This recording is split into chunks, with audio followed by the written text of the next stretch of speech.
오늘도 수고하셨습니다. 우리 할렐루야 샬롬하고 인사합시다. 할렐루야 샬롬 샬롬 샬롬 샬롬 샬롬 샬롬. 하나님 사랑합니다. 여러분 주 안에서 사랑합니다. 예, 오늘 사도행전 2장이어서 제가 특별히 끝절까지 함께 나눴습니다. 오늘 중심이죠. 1절에서 4절 성령이 말하게 하심을 따라 우리가 말하고 싶어서 말한 게 아니라 하나님이 성령님이 말하게 하심을 따라 성령 강림 절기예요. 그리고 특히 5월 23일 창립 기념일인데 우리 교회 11주년이죠. 24일 날 주일날 창립 기념 주일로 우리가 섬기고 31일이 성령 강림 절입니다. 그래서 우리 현수막이랑 좀 바꿀 것들을 바꿔야 되겠죠. 그래서 성령 강림 절기여서 5월 한 달 동안은 아마 성령에 대한 그러한 그 말씀이 계속 나갈 것 같아요. 2장 1절부터 4절까지 내용을 보면 오순절이 되어서 그들은 이제 마가의 다락방이 한 곳에 모였어요. 그죠? 예수님께서 돌아가실 때 말씀하셨죠. 예루살렘을 떠나지 말고 너희들이 내가 다시 올 거니 기다리라 말씀하셨어요. 그죠? 그때 갑자기 하늘에서 세찬 바람이 부는 듯한 소리가 나더니 그들이 앉아있는 온 집안을 가득 채웁니다. 그리고 불길이 솟아오를 때 혓바닥처럼 갈라지는 것 같은 혀들이 그들에게 나타나더니 각 사람 위에 내려앉았어요. 불꽃들이. 그죠? 그들은 모두 성령이 충만을 받아요. 성령이 시키시는 대로 각각 방언으로 말하기 시작을 합니다. 각 나라의 방언이라는 게 그거죠. 각 나라의 토속적인 언어예요. 이렇게 말하기 시작합니다. 그래서 많은 사람이 이때부터 성령이라는 게 계시구나 라는 것을 알게 되는 시작이 돼요. 그래서 심지어 구약은 성부시대, 신약은 성자시대, 오늘은 성령시대다 이렇게 말을 하기도 합니다. 성령은 창세 전부터 계셨죠. 성삼위 하나님, 성자 하나님, 성부 하나님, 성자 예수님, 그리고 성령 하나님 이렇게 삼위로 계셨어요. 창세기 1장 1, 2절이죠. 여기 아마 도움말들이 나와 있을 거예요. 설교 본문 요약을 좀 보시기 바랍니다. 태초에 하나님이 천지를 창조하시죠. 내용에 땅이 혼돈하고 공허하며 어둠이 풍이 있고 하나님의 영은 물 위에 움직이고 계셨어요. 그러니까 성부 하나님, 성자 하나님, 성령 하나님께서 언제나 함께 삼위가 함께 계셨다라는 거죠. 예수 그리스도도 이 땅에 태어나신 것은 2000몇백 년 전이지만 태초에 삼위 하나님이 계셨고 세상을 창조하실 때도 예수님께서 함께 성령 하나님도 함께 성삼위 하나님께서 계셨다라는 거예요. 그래서 시간상으로 따지면 세상이 만들어지기도 전에 태초에 계셨다. 구약성경에서 하나님께서는 하나님의 영으로 일하셨다 이렇게 증거합니다. 근데 왜 예수께서 사도행전 1장 4, 5절에 너희는 예루살렘을 떠나지 말고 내게서 들은 아버지의 약속을 기다려라 말씀하죠. 요한은 물로 세례를 주었으나 너희는 여러 날이 되지 않아 성령으로 세례를 받을 것이다. 이 사건이 지금 사도행전 2장에 나타난 거예요. 기다리라고 돌아가시기 전에 말씀하신 게. 그래서 우리가 사순절 기간을 쭉 왔죠. 그리고 지금 성령 강림절까지는 부활절부터 계속 그 다음날부터 세서 50일째 되는 날. 그래서 오순절이다. 성령 강림 절기를 성령의 그 절기를 오순절이다. 마가의 다락방이 사건이 일어났다. 이렇게 얘기하면 지금 50일이 된 거예요. 그리고 그날이 우리 2020년에는 5월 31일이 바로 그날입니다. 부활절로부터 50일째 되는 날. 우선 하나님께서 약속하신 것은 성경 어디에도 하나님께서 성령 세례를 주셨다는 말은 없어요. 다만 에스겔서와 요엘서에서 증거합니다. 에스겔 36장 25절에서 27절, 요엘 2장 28, 9절에 증거하죠. 에스겔 36장 25절에서 27절 봅니다. 아마 주보에도 대강 실려 있을 거예요. 그리고 내가 너에게 맑은 물을 뿌려 너희를 정결하게 하며 너희의 온갖 더러움과 너희가 주상들을 삼긴 모든 더러움을 깨끗하게 씻어주며 너희에게 새로운 마음을 주고 너희 속에 새로운 영을 넣어주며 너희 몸에서 돌같이 굳은 마음을 없애고 살갗처럼 부드러운 마음을 주며 너희 속에 내 영을 두어 너희가 나의 모든 율례대로 행동하게 하겠다. 그러면 너희가 내 모든 율례를 지키고 실천할 것이다. 행할 것이며 성경 번역이 조금씩 다르죠. 요엘 2장 28, 9절에는 예, 그런 다음에 내가 모든 사람에게 나의 영을 부어주겠다. 너의 아들, 딸은 예언을 하고 노인들은 꿈을 꾸고 젊은이들은 환상을 볼 것이다. 그때가 되면 종들에게까지도 남녀를 가리지 않고 내 영을 부어주겠다. 이렇게 증거하셨어요. 그리고 신약성경의 교회는 예수 그리스도를 통해 이 모든 말씀이 이루어졌다고 말씀하죠. 그래서 오늘 중요해서 우리가 전체를 읽었습니다. 그러나 이미 예수께서는 친히 하나님의 영으로 이미 가득 차 계셨죠. 예, 십자가에 달려 돌아가시기 전부터 하나님의 영으로 가득 차 있었습니다. 마가복음 1장 10절에 보면 예수께서 물속에서 막 올라오시는데 어떻게 됐어요? 그 침례를 받고 올라오시는데 하늘이 갈라지고 성령이 비둘기같이 자기에게 내려오는 것을 보셨다라고 증거합니다. 그리고 예수께서 이 영을 그의 사람들에게 보내주겠다라고 약속하죠. 요한복음 16장 7절에 보면 그러나 내가 너희에게 진실을 말하는데 내가 떠나가는 것이 너희에게 유익하다. 내가 떠나가지 않으면 보혜사가 너희에게 오시지 않을 것이다. 그러나 내가 가면 보혜사를 너희에게 보내주겠다. 이렇게 약속을 하셨습니다. 그리고 8절에서 11절에 보면 그가 오시면 죄와 의와 심판에 대하여 세상의 잘못을 깨우칠 것이고 죄에 대하여 깨우친다고 하면 세상이 나를 믿지 않기 때문이요. 의에 대하여 깨우친다 하면 내가 아버지께로 가고 너희가 더 이상 나를 못 볼 것이기 때문이요. 심판에 대하여 깨우친다 하면 이 세상의 통치자가 심판을 받았기 때문이다. 이렇게 증거하고 있습니다. 요한복음 16장 7절부터 11절까지 내용을 말씀드렸어요. 이렇게 예수께서 말씀하셔도 제자들은 아직 무슨 말씀인지 알아듣지를 못합니다. 그래서 예수님이 또 말씀하시죠. 요한복음 16장 12절에서 15절에 보면 아직도 내가 너에게 할 말이 많으나 너희가 지금은 감당하지 못한다. 그러나 그분 곧 진리 영이 오시면 그가 너희를 모든 진리 가운데로 인도하실 것이다. 그가 자기 마음대로 말씀하지 않으시고 듣는 것만 알려주실 것이요. 앞으로 올 일들을 너에게 알려줄 것이다. 또 그는 나의 것을 받아서 너에게 알려주실 것이기 때문이다. 아버지께서 가지신 것을 다 나의 것이다. 그렇기 때문에 내가 성령이 나의 것을 받아 너에게 알려주실 것이라고 말한다. 라고 이렇게 풀어서 말씀을 해주십니다. 예수 그리스도께서 성령을 보내주신다고 약속하셨죠. 그렇다면 성령으로 세례를 받는다는 말은 도대체 뭘까? 여러분들 성령 세례 받으신 분들은 아마 이해하실 거예요. 우선 누가 성령으로 세례를 주신다는 것일까? 누가 성령으로 세례를 주십니까? 예수께서 주시죠. 그래서 세례자 요한은 이렇게 세례 요한은 말하죠. 마태복음 3장 12절입니다. 나는 너에게 회개시키려고 물로 세례를 준다. 내 뒤에 오시는 분은 나보다 더 능력이 있으신 분이다. 나는 그의 신을 들고 다닐 자리 없다. 그 구약에 보면 신들매조차 감당하기 어렵다 그러죠. 그것이 바로 신을 들고 다닐 때 그분의 신발도 내가 들고 다니는 것도 감당하기가 자격이 없다. 이렇게 자신을 낮춰서 얘기합니다. 그는 너에게 성령과 불로 세례를 주실 것이고 그는 손에 키를 들고 있으니 타작마당을 깨끗이 하여 알고 온 곳간에 모아들이고 쭉종이는 꺼지지 않는 불에 태우실 것이다. 그러나 성경 어디에 예수께서 성령과 불로 세례를 베푸셨다는 말씀은 없어요. 요한복음 4장 1절에 보면 요한보다 예수께서 더 많은 사람을 제자로 삼고 세례를 주신다는 소문이 바리새파 사람들의 귀에 들어간 것을 예수께서 아셨다. 그러나 2절은 또 요한복음 4장 2절에는 예수께서 직접 세례를 준 것이 아니라 그 제자들이 주었다. 이렇게도 증거합니다. 그러니까 예수께서 세례를 주신 적이 없으세요. 더구나 성령과 불로 주신 적도 없으십니다. 그러나 예수께서 말씀하신 일은 이루어지죠. 오순절, 지금 오늘 보면 사도행전 2장에 마가에다라고 하면서 120명의 승도들에게 성령이 내립니다. 사도행전 2장 2절에 그들은 모두 성령으로 충만함이 되어서 성령이 시키는 대로 각각 방언으로 말을 시작하였다. 이렇게 말씀하죠. 그러자 세례 요한이 말씀한 예수님의 성령과 불로의 세례는 성령의 임재였다라는 거예요. 성령께서 그들과 함께 하신 거죠. 그래서 사람들이 성령으로 충만하게 됩니다. 중요한 것은 성령으로 충만하게 되었다라는 것. 그것도 각각 그리 되었다는 거죠. 그래서 2절 하반절에 각 사람 위에 내려앉았다라고 말씀을 하고 있어요.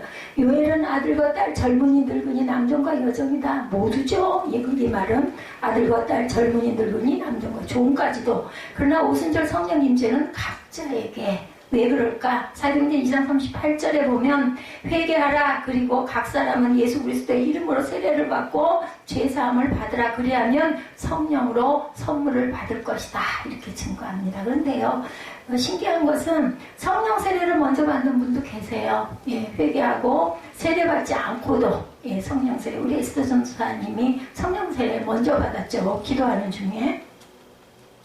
그렇게 성령 임재는 각 사람에게 내리시는 것이고 유대 사람들은 자기들이 아브라함의 후손이기에 선택을 받았다라고 말합니다. 그러나 아브라함에게는 약속의 자식인 이삭이 있고 그렇지 않은 이스마엘이 있었죠. 아브라함에게 이삭과 이스마엘이 있었어요. 그런데 뭐라고 그래요? 하나님께서는 절대로 내 씨로 인해서 내 대가 이루어질 것이다. 이스마엘은 아브라함의 마음대로 하갈이 권해서 종이 들어가가지고 자녀를 낳게 되죠. 이스마엘을. 그래서 지금 아랍권 다툼이 일어나고는 모압 세력이 바로 이스마엘의 조상이죠. 성령을 선물로 받습니다. 세례라는 말도 그렇습니다. 우리는 세례를 받죠. 그럼 물을 머리에 뿌리거나 우리 수모음 쪽은 침례를 하죠. 물속에. 예수께서도 물속으로 들어갔다가 올라오셨기 때문에 똑같이 침례를 받습니다. 성경의 단어들은 많은 부분이 상징적이기도 합니다. 고린도전서 오늘 우리 성찬을 했지만 10장 1, 2절에 보면 형제자매 여러분, 나는 여러분이 이 사실을 알기를 바랍니다. 우리 조상들은 모두 구름의 보호 아래 있었고 바다 가운데 지나갑니다. 이렇게 그들은 모두 구름과 바다 속에서 세례를 받아 모세에게 속하게 되었다. 이렇게 증거되어 있어요. 우리가 알듯이 그들은 홍해라고 하는 바닷속을 걸어갔어요. 그죠? 근데 어떻게 됐어요? 벽을 이루죠? 그래서 땅을 걸어가요. 홍해 가운데로 갔지만. 그러나 그들은 물속에 잠기지 않았습니다. 마른 땅에 대해서 건너갔죠. 기적이죠. 근데 바울은 그것을 세례다 이렇게 증거하고 있다는 거. 고린도전서 10장 1, 2절에. 이스라엘 백성들은 그동안 이집트의 바로 왕의 종들이었어요. 그러나 이제 그들이 이집트에서 나오죠. 그리고 물속으로 건너갑니다. 홍해를. 이것이 바로 세례다. 그래서 이제 그들이 더 이상 이집트 바로의 사람이 아니라는 거죠. 이제는 하나님의 백성입니다. 세례가 바로 이것을 상징한다는 거죠. 세례는 옛사람은 죽고 새사람이 되었다는 거죠. 성령 세례가 바로 성령의 임재가 이렇게 물로 불로의 차이가 있다. 물세례, 세례, 침례, 그리고 불세례는 성령 세례, 성령의 임재. 사람이 달라져요. 어떻게 달라져요? 예를 들면 사사기 3장 7절에 운니엘이 나오죠. 이 사람은 갈렙의 아우예요. 운니엘은 갈렙 아시죠? 여호수아와 갈렙, 그죠? 대단한 사람이 아니에요. 그런데 주님께서 그를 이스라엘의 지도자로 세워요. 운니엘을. 그리고 그에게 하나님의 영을 부어 주셨어요. 그래서 그는 전쟁터에 나가서 메소포타미아 왕 구산 리사다임을 쳐서 이깁니다. 하여간 하나님께서 함께 하시고 하나님의 영이 함께 하시면 그들은 모두 이렇게 변화를 받습니다. 겁쟁이 같은 사람이 용기 있는 사람이 되죠. 다윗이 사실은요, 다윗이 막 대단해가지고 골리앗을 이긴 게 아니에요. 하나님의 영이 나와 함께 하신다 이렇게 외치면서 가죠. 여호와의 신이 나와 함께 하신다. 너는 창과 단창으로 달려오지만 나는 야훼의 신을 의지해서 내가 너한테 나간다면서 돌멩이 하나를 가지고 골리앗의 그 이마 정수리를 급소죠. 거기를 명중을 시키죠. 돌멩이는 5개 갖고 나갔다고 그래요. 물맷돌. 근데 하나로. 그것이 그냥 벼랑간에 일어난 일은 아니에요. 그 양떼들을 보호하느라고 항상 사자를 내쫓을 때 그 돌을 던져서 버릇을 했기 때문에 그 힘이, 팔의 힘, 그리고 명중력이 있었던 거죠. 그러니까 준비를 시키셔. 이런 사건들을 통해서. 다윗이 알았겠어요? 양치는 목동이 몰랐죠. 이런 사건이 일어납니다. 겁쟁이 같은 사람이 용기 있는 사람이 되죠. 별 볼 일 없던 사람이 나라를 위기에서 살려냅니다.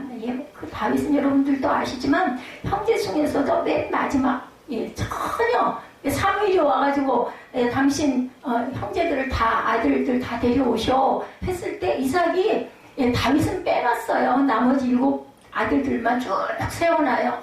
건장하고 잘생기고 멋지고 아주 풍채가 좋고 사무엘이 그 앞에 하나하나 아들한테 하나씩 갈 때마다 대단해요. 근데 하나님의 영이 임하시질 않아. 감동이 안 와. 그러니까 못해. 없어. 7을 다 해도. 그래가지고 당신에게 아들이 또는 없습니까? 그랬더니 말째가 있는데 걔는 지금 양을 치고 있습니다. 아예 막내기 때문에 얘는 뭐 그 대열을 끼지도 못할 거라고 생각을 데려오시오 하죠. 근데 다윗이 앞에 쓰니까 딱 사무엘이 그 앞에 쓰니까 하나님의 영이 임해서 다윗에게 기름을 붓죠. 하나님께서는 뭐라 그러세요? 외모를 취하지 아니하시는 하나님이다. 무엇보다도 그들은 하나님의 일을 하는 사람들이 돼요. 뭐하는 사람들? 성령을 기름 부음을 받은 자들. 오순절 성령께서 내리셨을 때 그때도 그랬다라는 거예요. 그들은 모두 성령으로 120문도가 충만하게 되어서 성령께서 시키시는 대로 본인이 하고 싶어서 우리 방은 내가 하고 싶어서요? 아니에요. 성령이 알려주신 언어예요. 그죠? 예, 그 성령의 문을 열어주신 거죠. 이럴 때 중요한 것은 이들이 성령께서 시키시는 대로 했다라는 거예요. 내 자유로. 우리가 기도할 때는 어때요?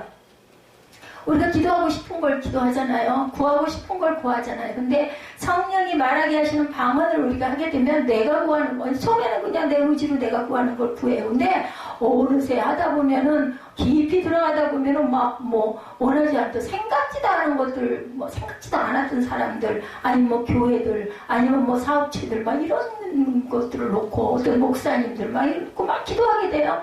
이거는 성령이 시키시는 것인 거죠. 내가 의식이 있어서 하는 게 아니에요. 하나님께서 주시는 대로.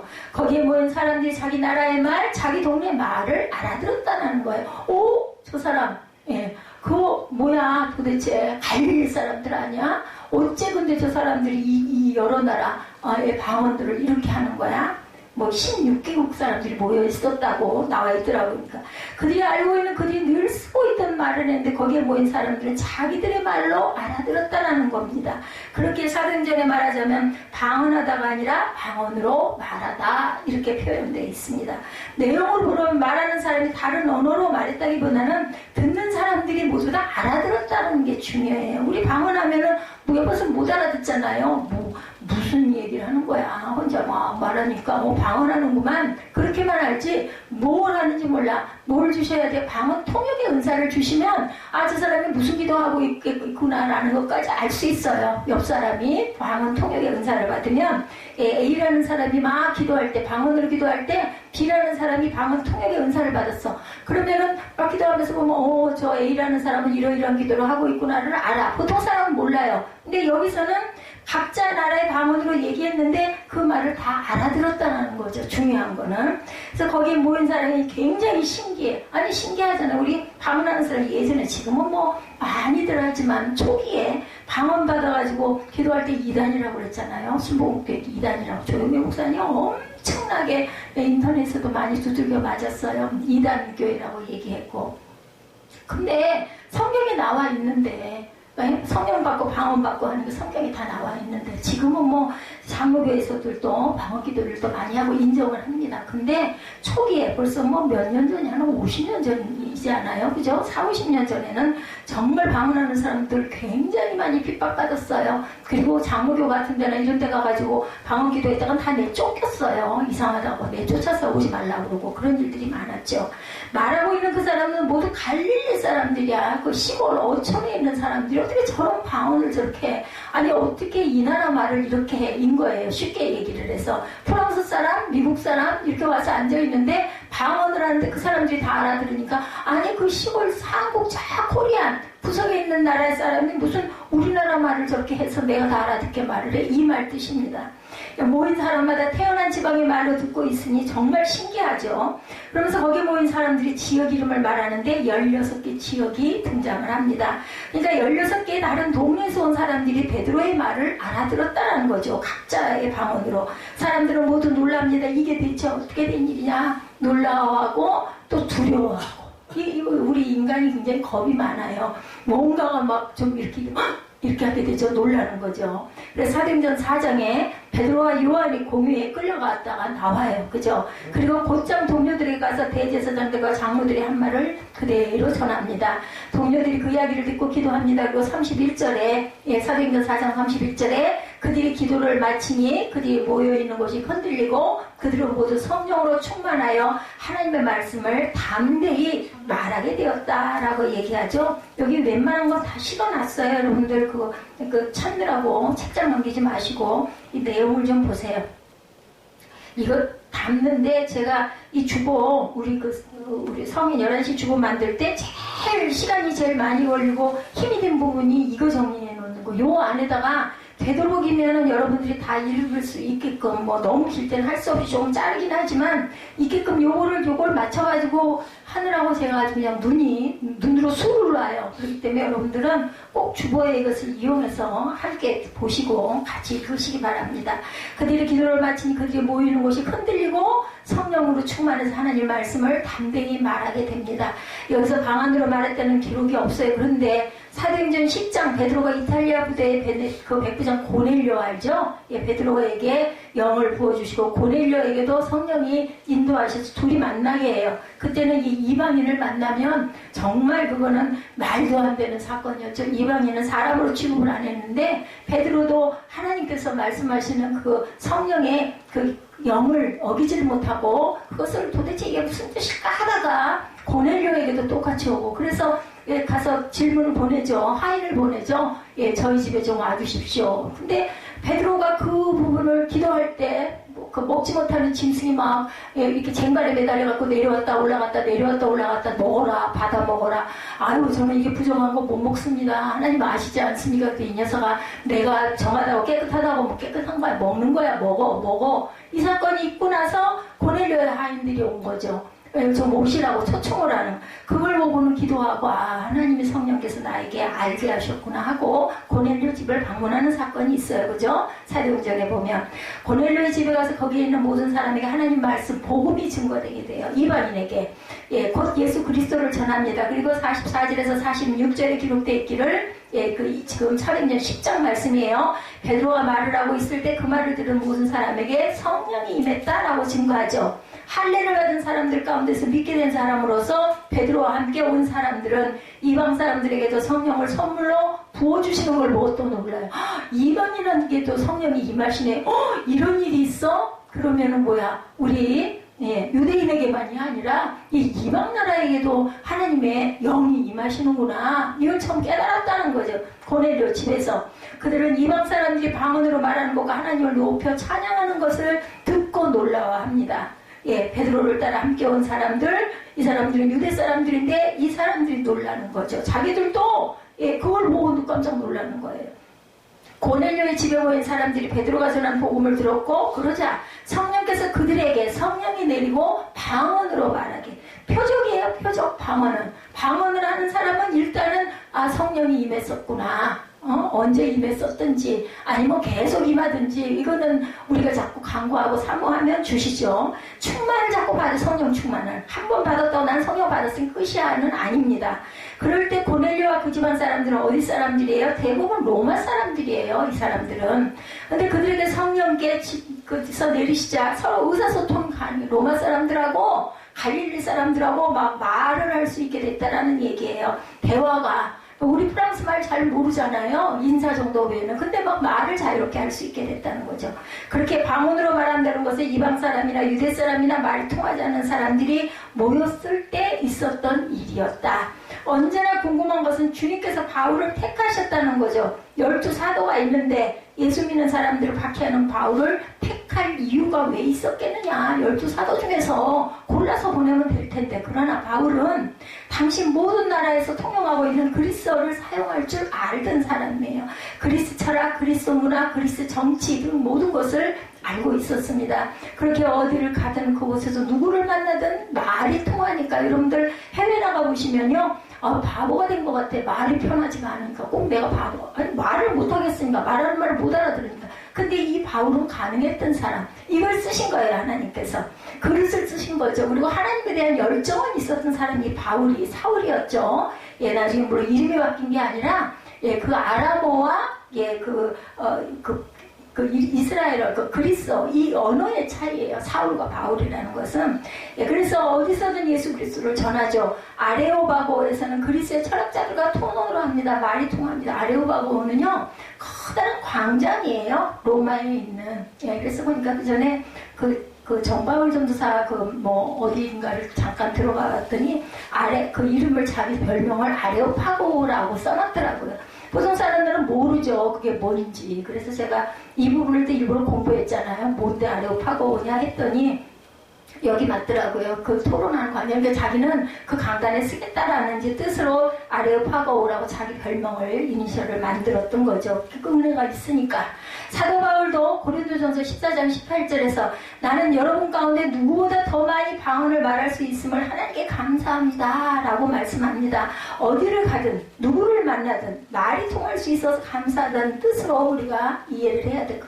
아니 글쎄 요즘도 영어가 뭐 일반화됐어요. 일본어도 그렇고 중국어도 그렇고 그죠? 근데도 누군가가 능통하게 어디 가가지고 영어를 막 편하게 막 얘기를 한다든지 일본어로 편하게 말을 한다든지 중국어로 편하게 말하면 쳐다봐지지 않아요? 아직도 그죠? 이렇게 많은 그 다문화권에 있어도 우리도 근데 그 시대에 바울은 가는 데서마다 말이 통해 편하게 대화를 할 수가 있죠. 성령께서 왜 각각에게 방언으로 말하게 하셨는가? 이럴 때 각각이라는 말은 그들이 하는 말이 각각 다른 말이었다라는 뜻입니다. 오늘 사도행전 2장에 나와 있는 내용 1절에서 4절 내용에 각각 이 얘기는 성령께서 왜 각각에게 방언으로 그들이 각각 다른 말을 했다. 그래서 어떤 사람들은 그들이 세술에 취했다, 술 취했다. 우리 술 취하면 이상한 말 많이 하잖아요. 막 혀가 꼬부라지기도 하고 그죠? 속에 있던 말도 막 튀어나오고 그죠? 말 안 하던 내성적인 사람들 특히 그들의 귀에 각각 다른 말들이 들려진다라는 거. 저 사람이 저런 말도 할 줄 아네. 아니 시골 촌 갈릴리 아주 가난한 어촌에 있는 저 시골 구석에 있는 저들이 왜 저렇게 유식해? 이 말이에요. 한마디로 얘기를 해서 중요한 것은 그들이 그렇게 방언으로 말할 때 약 16개 지역에서 온 모든 사람들이 알아들었다는 거예요. 방언을 각자의 나라의 그 고을의 말로. 성령께서 원하시는 것은 복음을 전하는 거죠. 예수 그리스도를 전하는 겁니다. 우리 제주도 사람들 말 알아들어요. 우리 한국이지만 이런데도 모든 말을 알아들었다는 거죠.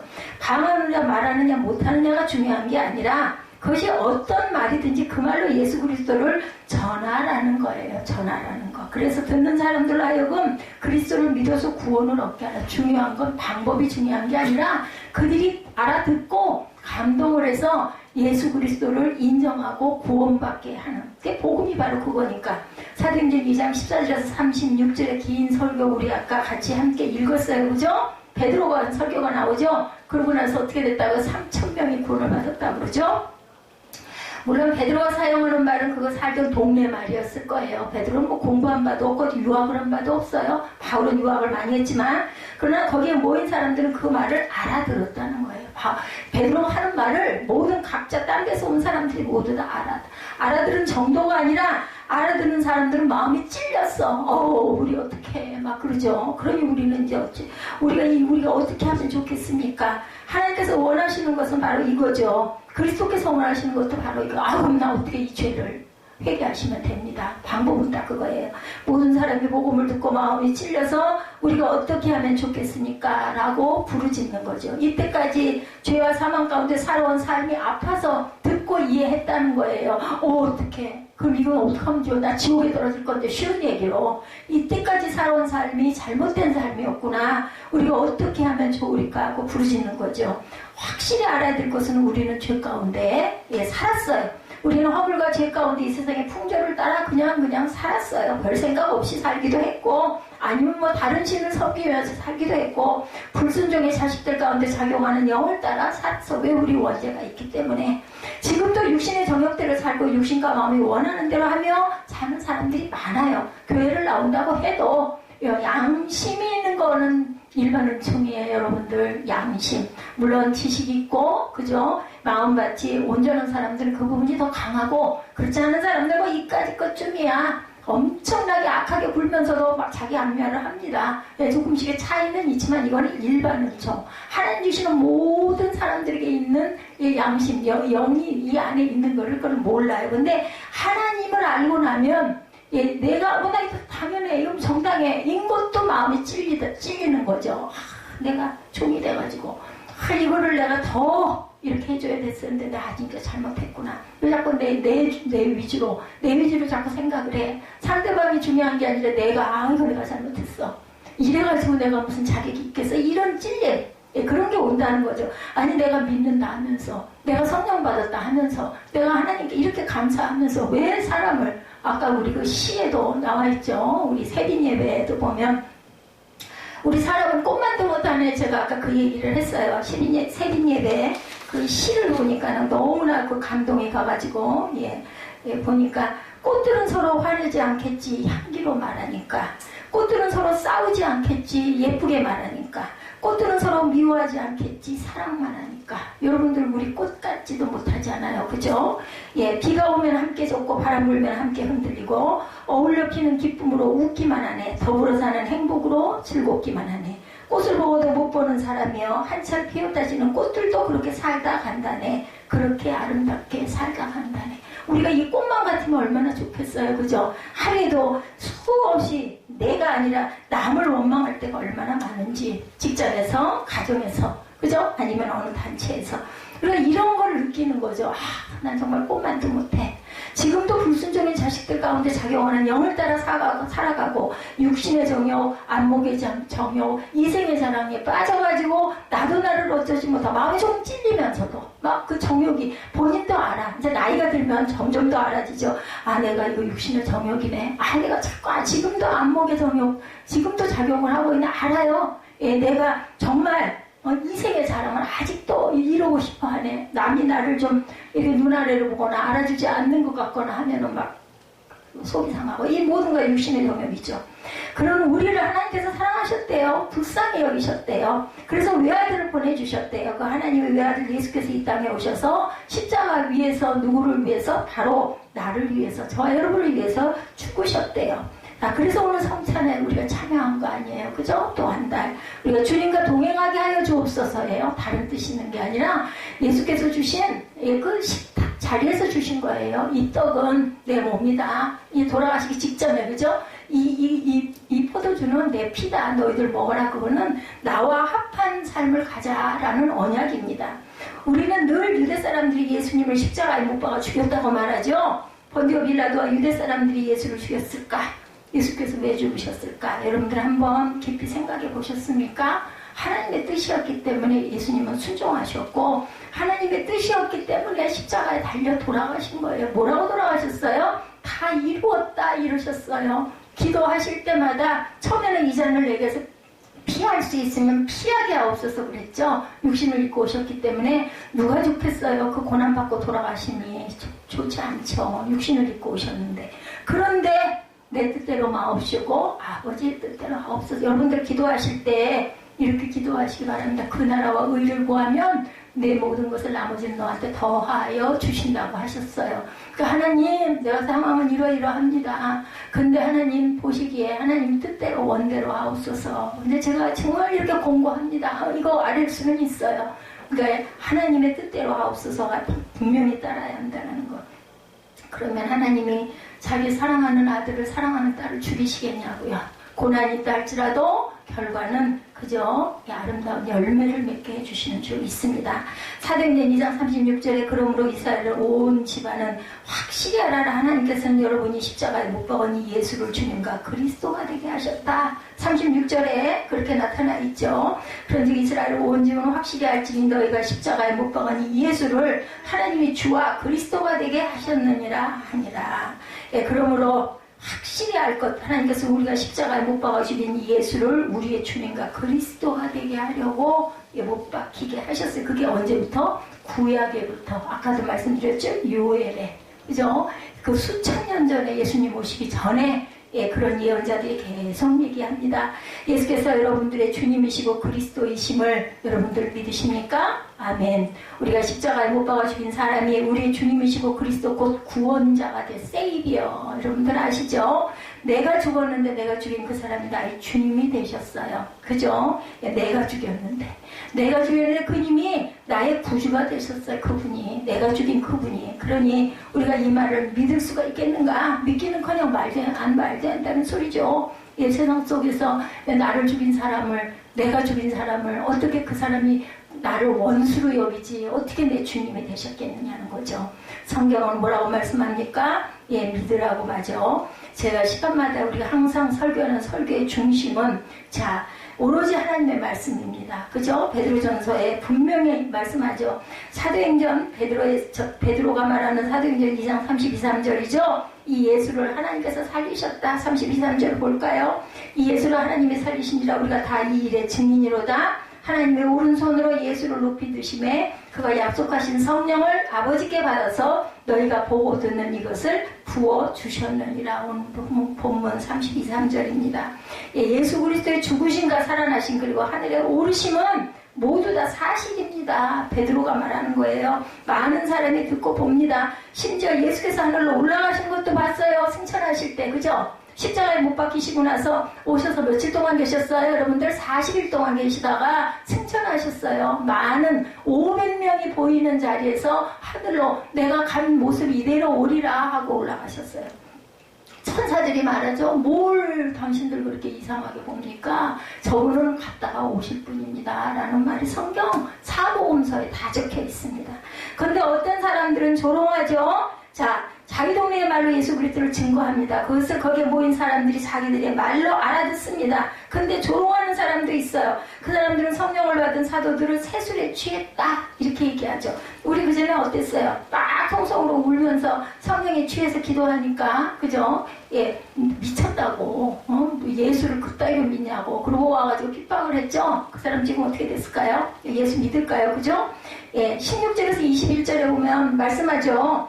예, 이는 곧 선지자 요엘을 통하여 말씀하신 것이니 일렀으되 하나님이 말씀하시기를 말세에 내가 내 영을 모든 육체에 부어주리니 너희의 자녀들은 예언할 것이요 너희 젊은이들은 환상을 보고 너희 늙은이들은 꿈을 꾸리라. 그때 내가 내 영을 내 남종과 여종에게 부어주리니 그들이 예언할 것이요 내가 위로 하늘에서나 기사를 하려 땅에서는 징조를 베풀리니 곧 피와 불과 연기로다. 주의 크고 영화로운 날이 이르기 전에 해가 변하여 어두워지고 달이 변하여 피가 되리라. 누구든지 주의 이름을 부르는 자는 구원을 얻으리라 하였느니라.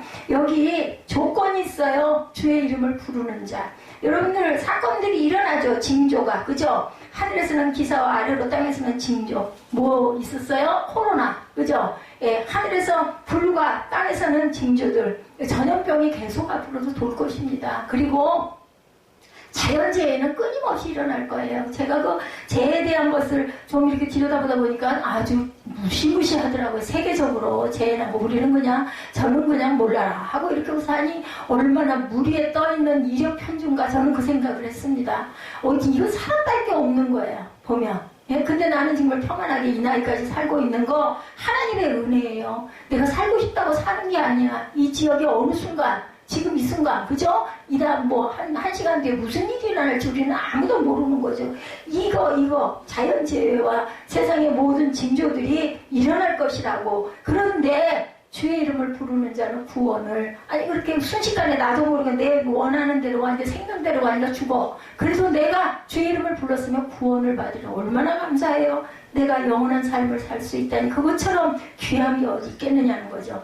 하나님께서 예언자 요엘을 통해서, 그때가 언제예요? 3천 몇백 년 전이에요. 요엘이 있을 때는 선지자 구약이에요. 구약. 그 일이 지금 징조가 일어나 이게 얼마나 계속될지 이 땅이, 그것도 우리는 알 수가 없습니다. 내가 원해서 사는 게 아니에요. 내가 원해서 숨 쉬는 사람 아무도 없어요. 숨은 자연으로 쉬는 거예요. 언제 멎을지 아무도 몰라요. 여러분들 후회 없는 오늘을 사시기 바랍니다.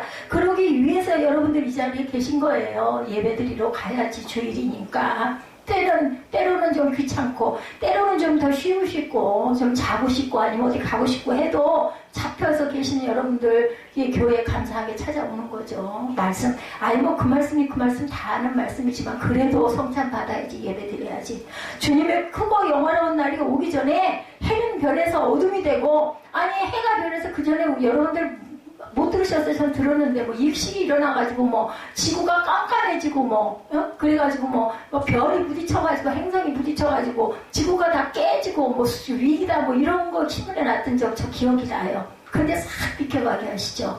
기가 막히게. 그 사람 힘으로 됩니까? 과학의 힘으로 절대 되지 않아요. 주님의 크고 영화로운 날이 오기 전에 해는 변해서 어둠이 되고, 다른 변해서 피가 될 것이래요. 그러나 주님의 이름을 부르는 자는 구원을 얻을 것이다. 다행이죠. 피난처 주셨어요. 이름만 부르면 돼, 주여 하고. 그때 성경 몇 장 찾겠어요, 여러분들? 여러분 마음판에 새겨져 계시기를 바랍니다. 주님 구원해 주시옵소서. 구원자 예수여 나는 믿나이다.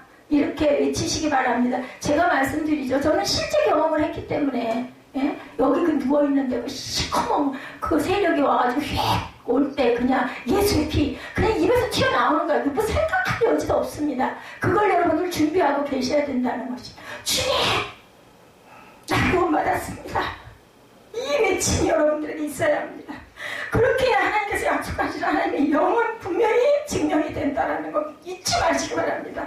위로 하늘에 놀라운 일을 나타내고 아래로 땅의 징조를 나타낼 것이니 라는 말씀이 이루어질 때가 여러분 세대가 아니면 여러분 자녀 세대에도 이루어지기 때문에 자녀에게도 물려줄 것은 재산이 아니라 믿음을 물려주고 살아있는 믿음을 물려주고 우리가 가야 되고 그 자녀는 자녀에게 우리가 언제 어떤 때 이 세상에 종말이 올지 우리는 아무도 모르지만 믿음은 꼭 심어주고 가야겠다. 그 다음에 위로 하늘에 놀라운 일을 나타내고 아래로 땅에 징조를 나타낼 것이니 라는 말씀. 피와 불과 자욱한 연기 그리고 해는 변해서 어둠이 되고 다른 변해서 피가 될 것이라는 말씀은 어떻게 돼? 아직 실현 안 됐죠 여러분들. 그게 여러분들 징조 보시면서 어떠세요? 예수 믿지 않는 사람들도 이거 말세야 말세 소리 많이 합니다 여러분들. 근데 이 말세의 징조예요. 이게 성경에 나타나 있는 이 성경이 1년 전에 만들어진 게 아니잖아요. 수천 년을 흘러내려오는 성경입니다. 그때부터 구약 때부터 말씀하신 내용이 지금 3000년이 지난 지금 이것이 실행이 되고서 오고 있고 그죠? 그 예전에 이 말씀들이 지금 우리가 보면서 우리가 깨닫고 느끼고 있는 것은 영이 저와 여러분들에게 은혜를 주시기 때문에 저는 예수 믿은 거 예수를 붙들고 그래도 정말 시원찮게 부족하게 세상 속에 있으면서도 그래도 하나님 예수님을 붙들고 온 것 성공적인 인생 나는 그거 하나 딱 내가 예수를 한 거 그 우리 외할머니의 영향이었어요. 기억도 안 나는 우리 외할머니 5살 때 제 기억. 우리 할머니 옛날에는 할머니들이 이렇게 김치만 입으셨잖아요. 치마꼬리 붙들고 교회 따라 뭘 했는지는 기억이 안 나. 그리고 새벽에 그 새벽기도 그 건너백에 있는 그 교회 가가지고 무릎 꿇고 있던 장면 커트로 이렇게 지나가죠. 근데 외할머니 그 외할머니의 가정이 장모님 권사님 가정이었어요. 그리고 딸이 저희 어머니고 저희 어머니는 신앙생활 제대로 안 했어요. 근데 가시기 전 몇 년은 열심히 다 망해가지고 아주 그냥 방 3방 하나 얻어가지고 부부가 교회 그 근방 있는 교회 몇 년 나가시다가 돌아가셨는데 그렇게 찬송을 열심히 그 교회에서 오셔가지고 2박 3일 동안 그렇게 해주셨다는 거 아니에요. 그러니 그 부모의 은혜입니다. 부모의 은혜. 우리 어머니는요 고사도 엄청 많이 지내셔서 점도 많이 보러 다니셨어요. 저는 어머니에게 믿음을 물려받은 부분은 없어요. 근데 할머니 근데 그때 제게 이만영 저도 모르게 이만영 그게 저를 여기 서게 해주신 그 은혜. 물론 저희 어머니도 천국을 가셨고 천국에서 기도하시겠죠. 자녀들을 위해서 정말 보고 싶어요. 순간순간. 그때 좀 철이 들었으면 얼마나 좋았겠어요. 어머니가 너무 일찍 돌아가셨고 제가 철이 없었어요. 어머니는 저보다 지금 제가 10년 이상을 어머니보다 더 살아있으니까 너무나 안타까워. 그걸 몰랐어.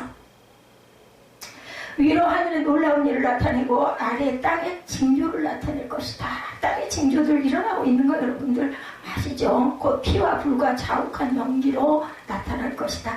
주님의 크고 영원한 날이 오기 전에 해는 변해서 어둠이 되고 다른 변해서 피가 될 것이다. 아무도 그때나 시기는 알 수 없지만 예수 믿는 사람의 구원과 예수 믿지 않는 사람들이 영원히 불타는 불바다에 던져지는 중간이 없어요. 중간이 어디서 그러죠? 석가탄신일 지나갔죠. 불교에서는 중간이 땅으로 중생에서 내려온다고 그러죠. 사람들에서 내려온다고 그러는데 기독교는 아니에요. 천국과 지옥 둘 중에 하나예요. 어떻게 해야 합니까? 그렇다면 믿는 방법밖에 없어요. 여러분들 보험 많이 드시죠. 차라리 하다 못해 안 되면 보험이다 하고 내가 일주일에 한 번 이 시간은 하나님께 드려야지 어쩔지 나도 모르겠으니 일단은 드려놓고 보자 이 마음이라도 가지시기 바랍니다. 성령께서 하시는 일은 그렇다면 무엇일까? 생명을 살리는 일이라는 거. 여러분 생명은 유한해요. 절대로. 지금 젊고 건강하지만 내 생명이 언제 어떻게 될지 아무도 모르죠. 예, 누구든지 예수 그리스도를 믿어서 구원을 얻는 것. 영원히 불타는 불바다에 던져지지 않는 유일한 보험은 예수를 믿습니다 하는 거죠. 요한복음 3장 16, 7절이죠. 다 아시죠? 꼬마 때부터 여러분들 다 아시죠? 하나님께서 세상을 이처럼 사랑하셔서 독생자를 주셨으니 이는 그를 믿는 자마다 멸망하지 않고 영생을 얻게 하려 함이라. 뭐 어려운 성경 구절 아까도 말씀드렸지만 그거 어디서 끄집어내서 기억해서 얘기할 틈은 없어. 예, 그냥 한마디 세상을 이처럼 사랑하사 독생자 예수를 보내주셨으니 믿습니다. 예수님 하나님 저 삼삼위 하나님 믿습니다. 그냥 이 고백. 하나님께서 아들을 세상에 보내신 것은 세상을 심판하시려는 것이 아니라 아들을 통해서 세상을 구원하려 하시려고. 그래서 지금도 참고 계세요. 오래 참고 기다리시는 거죠. 악한 자라도 돌아오기를 기다리십니다. 로마서 8장 14절에서 16절입니다. 하나님의 영으로 인도함을 받은 사람은 누구나 다 하나님의 자녀라. 예, 두려움에 빠지는 종살이의 영을 받는 것이 아니라 자녀로 삼는 영을 받았다라고 말씀하죠. 그래서 우리는 그 영으로 하나님을 뭐라고 불러요? 아빠, 아버지라. 아람어가 우리나라 말하고 너무 똑같아. 아빠, 아버지. 그죠? 그때 그 성령이 우리 영과 함께 우리가 하나님의 자녀임을 증명합니다. 누가 그것을 증언한다고요? 성령께서 저와 여러분이 하나님의 자녀인 것을 증언한다. 왜 성령께서 우리 가운데 오셔야 된다고요? 왜 우리는 성령으로 충만해야 합니까? 예수 그리스도를 믿게 하신 분이 바로 성령이시기 때문에 오늘 사도행전 2장의 사건으로 통해서 그 성령이 우리에게 불같이 임하셨기 때문이에요. 축도할 때 여러분들 성령의 교통하심, 제가 축도할 때 이렇게 말하죠. 요즘 고린도후서 13장 13절 말씀입니다. 주 예수 그리스도 은혜와 하나님의 사랑과 성령의 교통하심이 너희 무리와 함께 있을지어다. 고린도후서 13장 13절 말씀. 이럴 때 성령의 교통하심이란 말은 새 번역은 성령의 사귐이다 이렇게 번역합니다. 그러니까 그냥 성령을 모시고 있는 정도가 아니라 성령과 사귀는 것. 제가 여러분들에게 축도할 때 성령의 교통하심이 이거는 성령과 사귀심이 너희 무리와 함께 있을지어다. 이렇게 축도하죠. 그래서 자기를 부인하는 거예요. 오직 성령께서 나를 이렇게 인도하십니다. 아멘. 여러분들 하시는 거예요. 믿습니다. 그 뜻이죠. 그것을 성령 충만이라고 말합니다. 24시간 내내 성령과 대화하고 교제하고 동행하고 성령과 사귀는 삶을 성령 충만이라고 그래. 아니 뭐 밥도 안 먹어 잠도 안 자. 그 뜻이 아니죠. 우리 마음밭에 중심이 항상 성령 안에 서 있는 사람. 갈라디아서 2장 20절 말씀 잘 아시죠? 나는 그리스도와 함께 십자가에 못 박혔나니 이제 내가 사는 것이 아니라 내 안에 사는 그리스도께서 나를 대신하여 살고 계신다. 그렇다면 내 대신 내 안에 계신 예수가 사시면 내가 누구를 닮아야 되겠어요? 예수를 닮아 예수와 똑같이 행동해야 되겠죠? 그것을 닮아가는 것이 우리가 성화를 이루어가는 거죠. 마지막 숨이 끊어질 때 영화의 그러한 모습으로 영광스러운 모습으로 변형된 모습으로 승천하여 하나님께 올려질 줄로 믿습니다. 이렇게 성령 충만한 사람들은 하나님께서 사용하세요. 왜냐하면 이런 사람들에게 성령의 권능과 능력을 주시었고 계속 임하시기 때문에 그 능력으로 예수 그리스도를 증언하게 하시죠. 그렇게 성령은 우리를 그리스도의 증인된 사람이다. 증인들이다 라고 말씀을 하죠. 여러분 오늘 사도행전 2장을 통해서 여러분들 다른 건 모르지만 마지막 때 언제 어느 순간 그죠? 세상이 마지막이 되던 우리의 종말이 두 가지예요. 여러분들 이 성경에서 말하는 세상의 마지막 때가 있고요. 내가 마지막 내 숨이 끊어지는 때 내가 변형될 때가 또 종말이에요. 나의 종말. 세상하고 끝나는 거예요. 그때 내가 무엇을 고백하고 어디로 날아갈 것이냐. 그래서 제가 박일순 집사님이 참 복되다. 뭐 지금 상태는 그렇게 불편하게 누워 계시고 그렇게 하고 계시지만 이 양반이 그렇게 하고 안 계셨다면 하나님과 그렇게 24시간 잠자는 시간 빼고 잠 잘 때도 하나님과 동행하고 하나님과 바라보셨을까? 인 거죠. 교회를 나가셨지만 알 수가 없죠. 그죠? 세상 것들 속에 빠져 있을지 알 수 없습니다. 근데 그분이 딱 돌아가시지 않고 누워 계시는 그 시간 동안 또 회복되실 수도 있겠지만 그러고 나면 회복이 되신다 하더라도 얼마나 하나님의 사람으로 하나님 기뻐하시는 그런 딸로 살다가 가시겠습니까? 어떻게 보면 이게 은혜다라는 저는 기도할 때 그런 마음이 와서 그렇게 기도합니다. 감사합니다. 여호와는 나의 목자신 내게 부족함이 없으리로다. 이 기도를 평생 누워 계시는 남은 시간 동안 하셔서 그냥 하늘나라로 곧장 직행 올라가고 자녀를 위해서 항상 기도하는 기도의 어머니가 되심을 감사합니다. 저는 이렇게 기도합니다. 이런 기도가 저와 여러분의 기도, 자녀를 위한 기도가 되시기를 주님의 이름으로 축복합니다. 우리 결단하시고 잠깐 기도하는 시간 갖도록 하죠. 주님께서 우리에게 긍휼을 주세요. 이 하나님의 긍휼처럼 귀한 그 감사와 사랑의